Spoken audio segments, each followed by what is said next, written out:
COP28 and Bitcoin, the beginning of a beautiful friendship. COP28 kicks off in the UAE this week. While it is likely to deliver the usual ineffective hand-wringing at significant cost, this year there is a twist. The presence of Bitcoin delegates shows just how far the industry has come. This week sees the kickoff of COP28, the annual conference to discuss a coordinated global approach to dealing with climate change issues. This year, it is held in the United Arab Emirates UAE, one of the world's largest oil producers. Already desperate rhetoric is emphasizing the catastrophic cost of inaction. 120 heads of state are brushing up their speeches, and even Pope Francis will make an appearance despite a lung inflammation. Noelle Acheson is the former head of research at CoinDesk and Genesis Trading and host of the CoinDesk Markets Daily podcast. This article is excerpted from her Crypto is Macro Now newsletter, which focuses on the overlap between the shifting crypto and macro landscapes. These opinions are hers, and nothing she writes should be taken as investment advice. Yet, as usual, the event will most likely end up being a waste of time as well as energy of all kinds.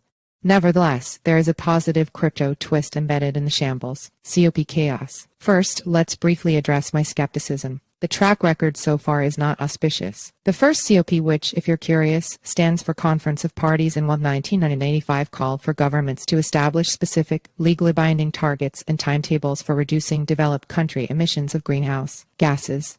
Almost 30 years later, we still don't have those. The chair of the event is Sultan Ahmed Al-Jaber. He's also CEO of the state oil company inaction, which is expected to boost its oil production next year after the recent upward revision of the UAE OPEC Plus quota. Inaction has also been aggressively expanding its international fossil fuel interests. I do believe that an oil executive is better placed to get other oil executives to listen, and inaction is working on diversifying its revenue streams. But it's a stretch to ask us to believe there is no conflict of interest here. Indeed, leaked documents have revealed that the UAE was planning to use its position as host country to discuss oil and gas deals with more than a dozen countries. Governments around the world are aware that more funding is needed to combat climate change. In 2009, donor countries agreed to mobilize $100 billion a year by 2020 to help developing countries reduce their dependence on fossil fuels. This target was only reached this year, but it doesn't matter anyway. A recent report by the International Energy Agency suggested that the annual amount needed would be more like $2.7 trillion. Not all of that would need to come from public coffers, which is just as well since most developed economy governments are struggling with more short-term priorities such as helping allies defend borders, maintaining benefits, and not defaulting on sovereign debt. Plus, emission reduction policies are not popular with voters and could lead to political upsets. The surprise win in last week's Netherlands general election, a far-right candidate Geert Wilders, was in part a result of some of the drastic emission measures proposed by the outgoing government, such as reducing livestock herds. In Germany, dwindling support for the once powerful Green Party has made space for a resurgence of the far-right Alternative für Deutschland AfD. Many European countries are at odds with the EU's plans to charge shippers for their emissions, and the EU goes to the polls next year. Elsewhere, leaders are walking back climate commitments due to internal pressure. In September, UK Prime Minister Rishi Sunak announced that the UK was delaying its decarbonization plans to avoid losing the consent of the British people. Germany is reactivating several mothballed coal plants this winter to avoid an energy shortage. China has approved roughly 50% more coal plants over the past 2 years than in the 2 years before that. There are so many issues that impede an alignment of global incentives to fund the transition while curbing fossil fuel production and use that all the above is just scratching the surface. Yet we are encouraged to curb our cynicism because COPs are important for raising awareness of the importance of doing something. I'm all for doing something, but after 28 years of these conferences, we have made little progress in understanding the economics of the problem and in addressing the necessary incentives. Perhaps Al-Jaber can bang some heads together and get some representatives to override national interests. But he would have to do that for all delegates, and with the UAE not exactly setting a good example, the chances are slim. Meanwhile, the cost of hosting such an expansive event, which is increasingly being dominated by commercial interests, must be astronomical.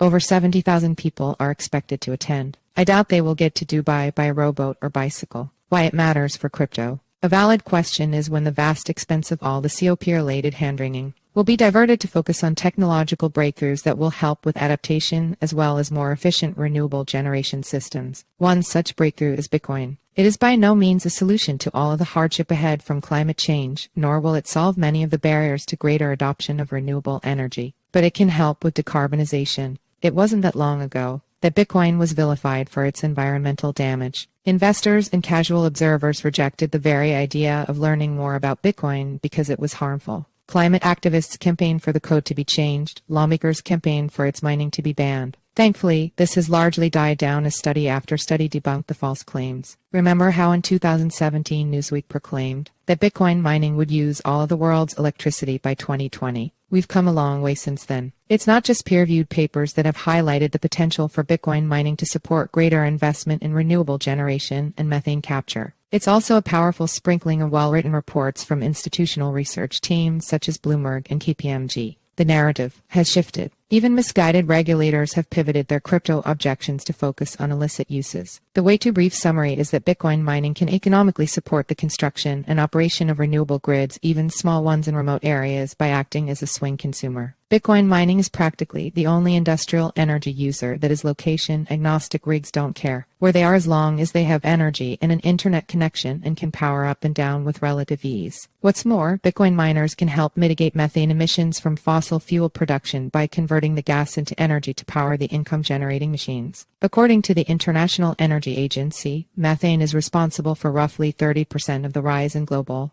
temperatures since the Industrial Revolution, and fossil fuel production is the third largest source of methane contamination after wetlands and agriculture. Removing part of this while helping to secure a financial network sounds like a win for energy companies, Bitcoin miners, investors, and of course, the environment. There is so much more to say on this, but in sum, Bitcoin is a significant piece in the climate change adaptation puzzle. And this year, COP28 will have its first Bitcoin mining delegation. I don't know to what extent Bitcoin miners were present in previous COPs, but the fact that this time there is an official delegation with a high-quality panel feels significant. It almost cements the shift in the narrative and will hopefully help to spread the constructive possibilities even wider. It also highlights just how early Bitcoin is. Its technology is misunderstood by most, its use cases are undervalued by many, and its potential is as yet barely appreciated. The environmental misunderstandings have been painfully frustrating, but with Bitcoin actually having a presence at the most high-profile climate change conference, we can appreciate that progress has been made.